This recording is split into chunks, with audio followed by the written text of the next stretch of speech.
வாழ்க வையகம், வாழ்க வையகம், வாழ்க வளமுடன். அருள் தந்தை வேதாத்ரி மகரிஷி அவர்களின் நாள் ஒரு நற்சிந்தனை. ஜனவரி 3. தலைப்பு: கடவுள் வணக்கம். எல்லாம் வல்ல பரம்பொருள் எனக்கு வேண்டியதையெல்லாம் உரிய காலத்தில் கிடைக்குமாறு வைத்திருக்கும் பொழுது, அந்த பரம்பொருள் இந்த இயற்கையாக, பிரபஞ்சமாக, உலகமாக, மக்களாக எனக்கு உரியவர்களாக என்னுடைய அறிவாக இருந்து கொண்டு எல்லாவற்றையும் அளித்து கொண்டே இருக்கிற போது, நான் எதற்காக இது இல்லை அது இல்லை என்று குறைபட்டு கொள்ள வேண்டும், பிச்சை எடுக்க வேண்டும்? செய்ய வேண்டியதை மனம் கோணாமல் செய்துவிட்டு கவலைப்படாமல் பிறரை நொந்து கொள்ளாமல் இரு.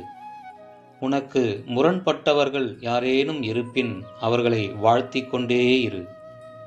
உன்னை வாழ்த்திக்கொள், உன் குடும்பத்தை வாழ்த்து, சுற்றத்தாரை வாழ்த்து, சமுதாயத்தை வாழ்த்து. மன அமைதியை பேணும் வகையில் தியானம், சிந்தனை, அகத்தாய்வு இவற்றில் தொடர்ந்து ஈடுபடு. உடற்பயிற்சியை நன்கு செய்து வா. இவ்வாறு தொடர்ந்து ஒட்டுமொத்தமான வாழ்க்கை பயிற்சியை கைக்கொண்டால் வேறு எந்த ஞானமும் வேண்டாம், இன்னும் ஒரு கடவுளும் வேண்டாம். ஏனென்றால் எந்த செயல் செய்தாலும் அங்கே விளைவு கடவுள் செயல்தான். அது இயற்கையினுடைய விளைவுதான்.